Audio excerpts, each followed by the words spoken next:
Are you not listening? I already responded to that. No, it's not about not listening. It's about the fact that you haven't addressed it. I did. You're running away from it. I said, okay, let so me try it one more time. Why is it two verses apart?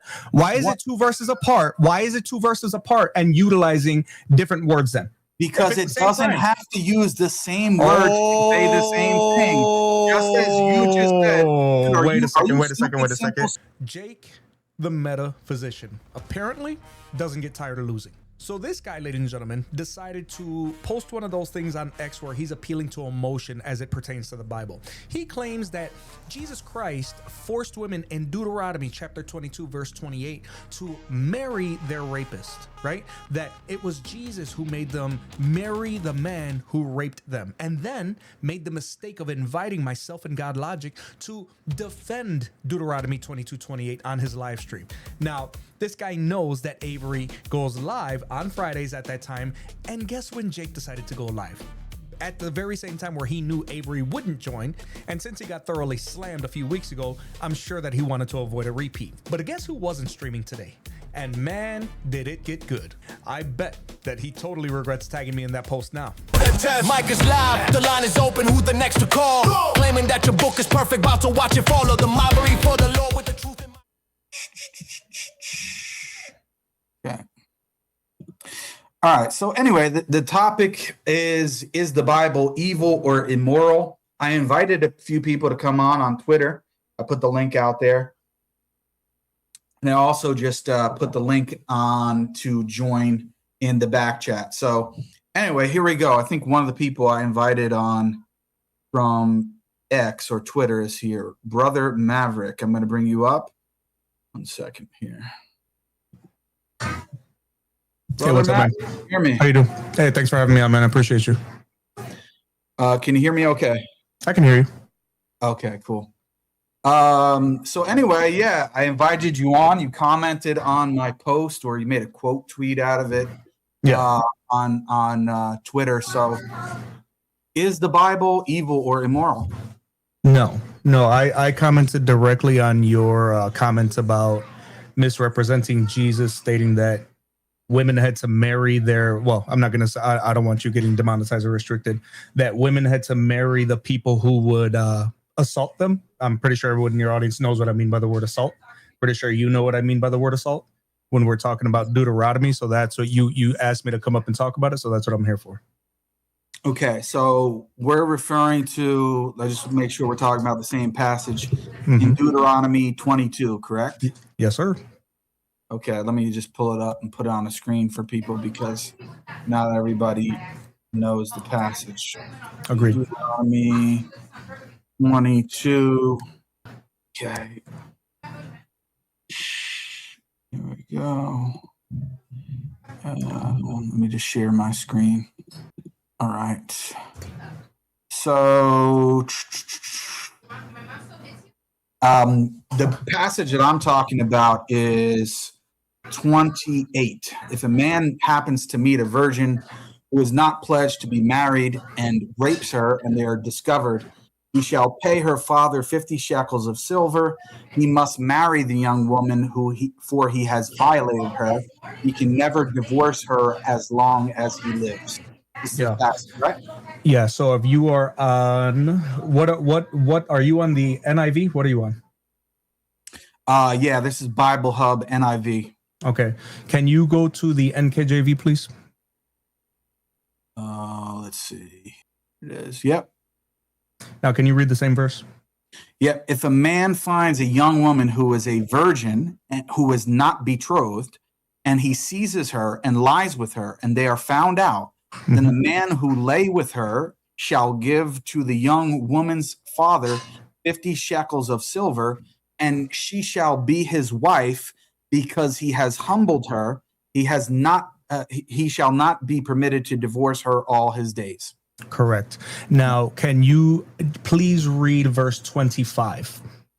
Okay, but if in the same translation, right?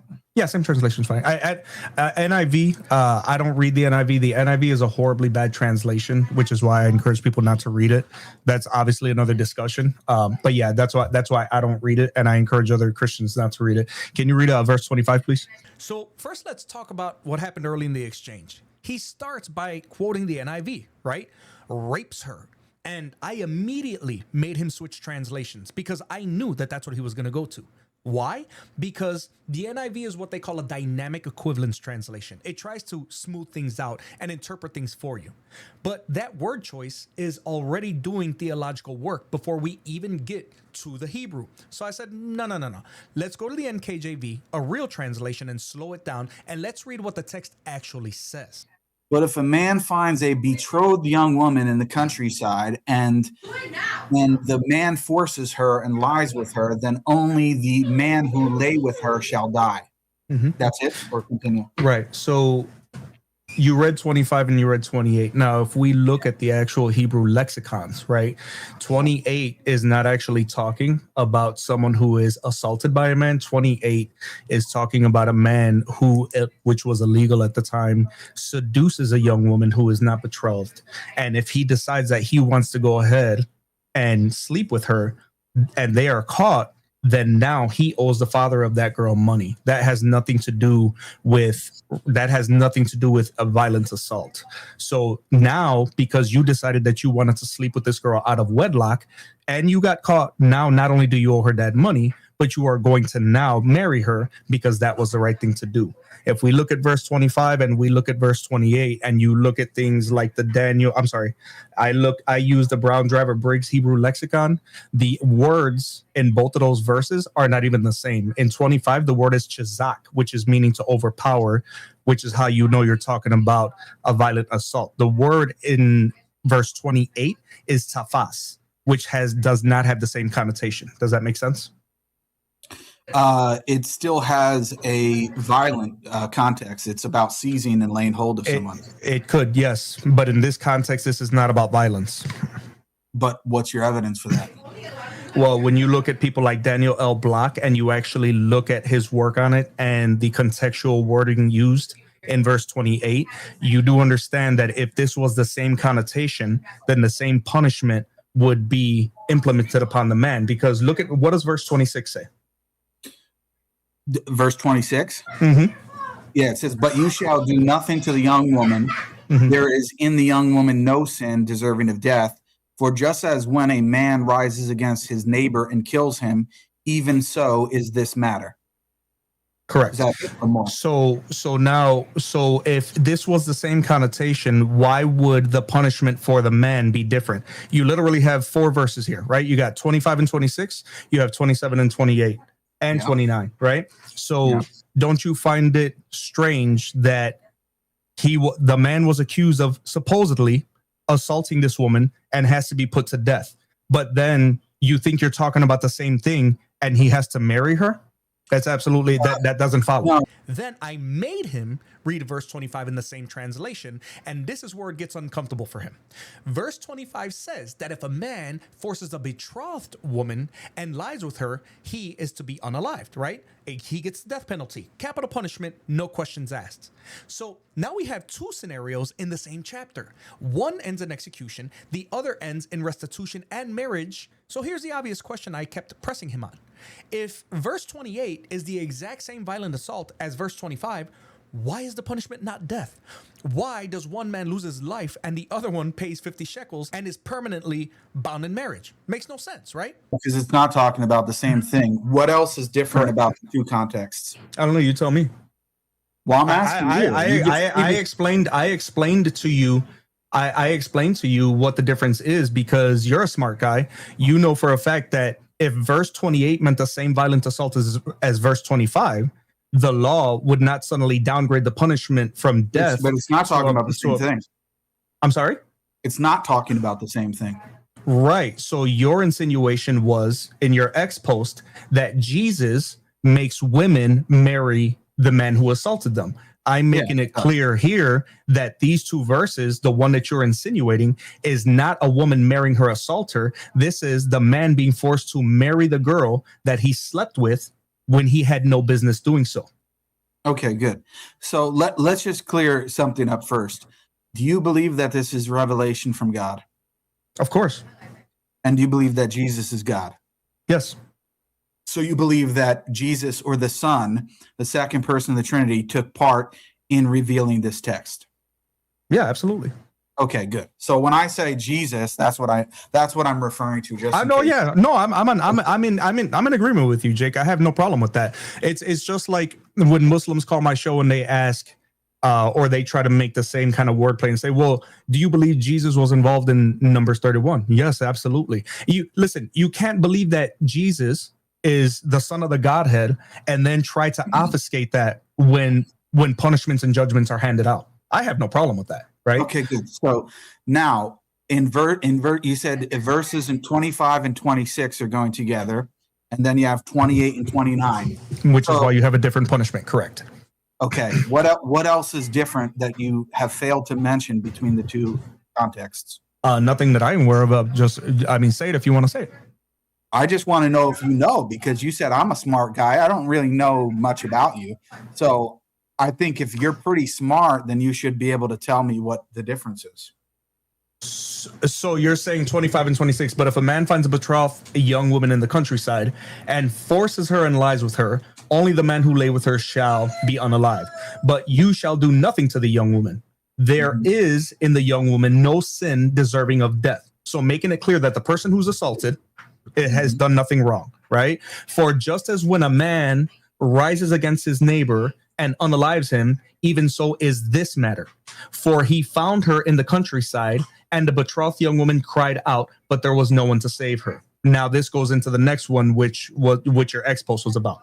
If a man finds a young woman who is a virgin, who is not betrothed, and seizes her and lies with her, and they are found out, then the man who lay with her shall give to the young woman's father 50 shekels of silver, and she shall be his wife, because he has humbled her. He shall not be permitted to divorce her all his days. And then 30 says, a man shall not take his father's wife nor uncover the which is unrelated. So the difference that I illustrated to you was that if we look at the actual Hebrew and the words, first of all, you'd have to ask yourself, if this is the same offense, why are two different words being utilized? Why is Chazak being used in verse 25 and then Tapas being used in verse 28? Why is the punishment different?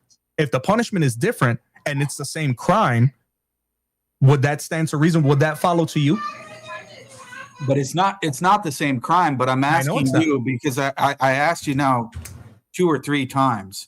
Are you unable to give the other relevant difference between the two contexts? No, I listen, you asked me and I read it out loud. If there's a difference in your mind that you want to, it's not in my mind. It's very clear in the text. Then go ahead and name it. Then go ahead and name it. Go ahead. Okay, and I'll address it. No.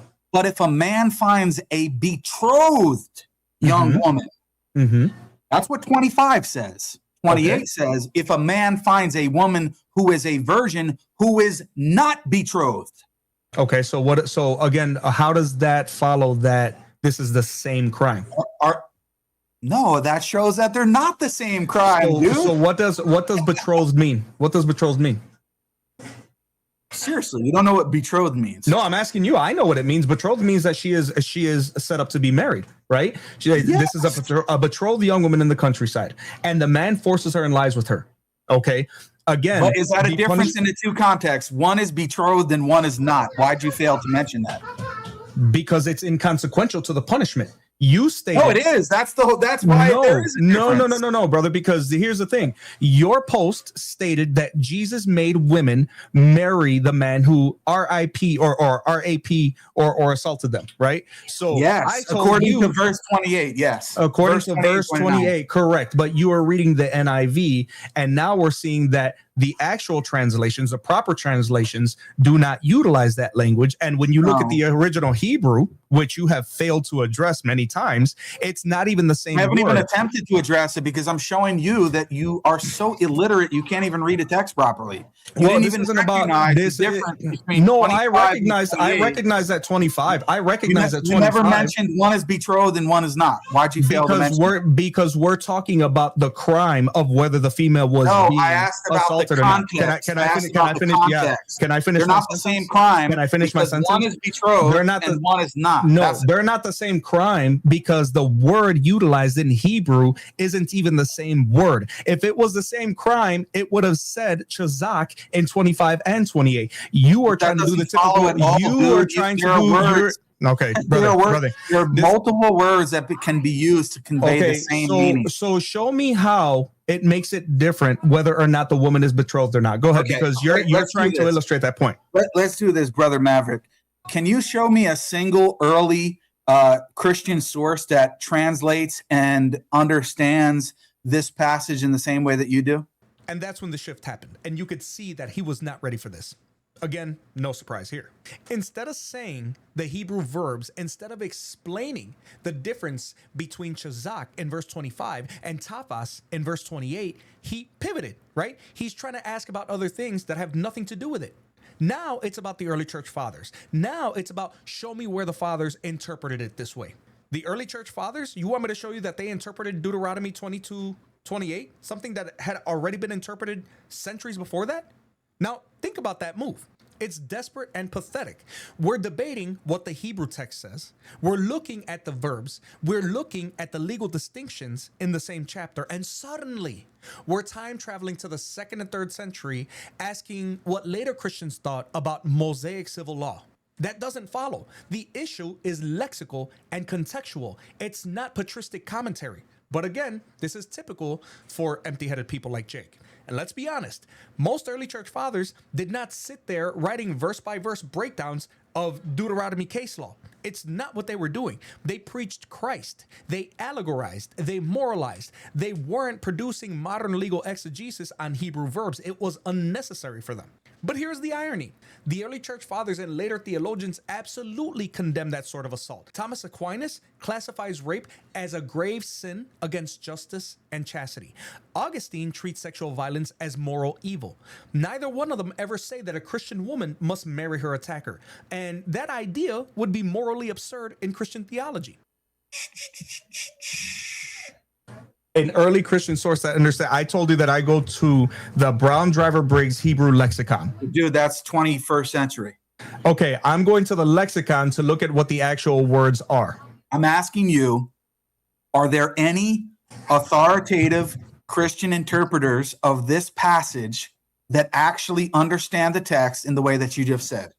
Okay, so the problem is you're acting like this interpretation was invented in the 21st century. That's what you're saying? I'm saying it's not a pre-modern interpretation. It's a modern interpretation. It doesn't exist in the pre-modern period. Prove me wrong. So if you look at the Septuagint, the Greek translation, and I know what you're doing because you don't want to address what the actual words are. Okay, I do. So, I just told you, dude. Do you not understand that you can have I do understand that are different words that can have the same meaning or imply the same context? So do you want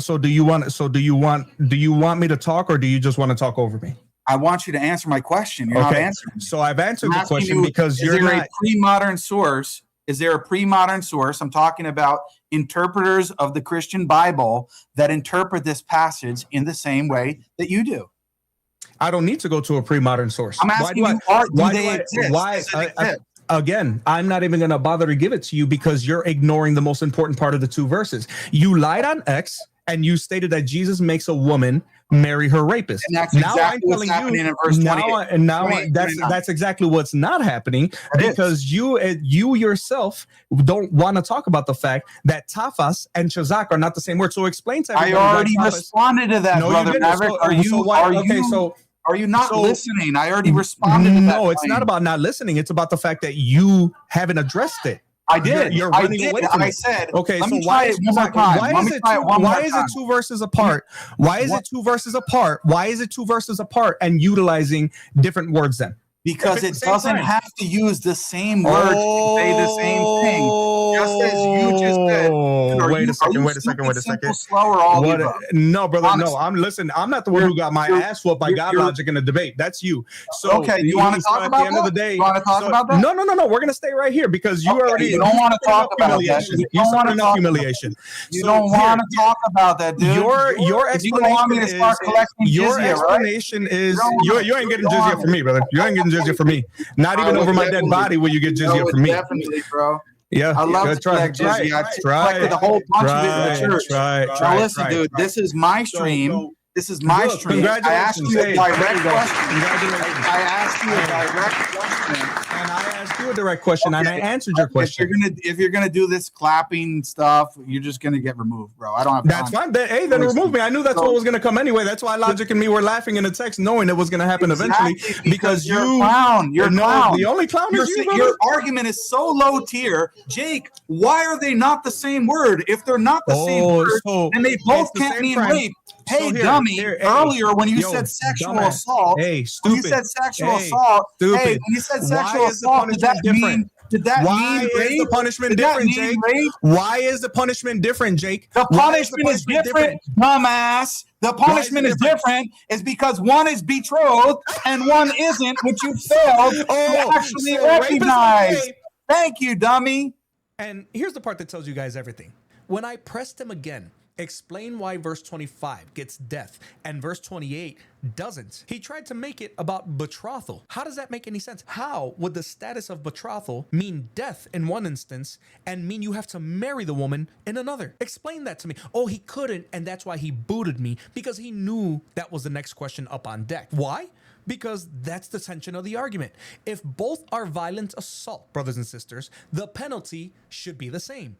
But it's not, and he couldn't explain that, so he tried to shift to early church fathers. He pathetically tried to escape to betrothal status, but betrothal explains why one is also adultery. It doesn't erase the verb distinction. It doesn't explain why the Torah itself treats them differently in language and consequence, and it doesn't explain why the Torah used one word and then 2 verses later used another when they had no reason to do so. So no, this isn't Jesus telling women to marry their attackers. It's Mosaic civil law dealing with 2 different categories. But the fact that he cowardly tried to abandon the Hebrew language and try to you're dodging the point, you're chasing your tail, but logic is broken, your evidence failed, one smack for the tells you everything that you need to know. You're pathetic, Jake, and honestly, you probably shouldn't have tagged me because you didn't think that that was gonna go the way that it did. But man, I am so grateful to you. God bless you, brother, and I pray that one day your eyes are opened and you see that Jesus is king and Muhammad is a false prophet.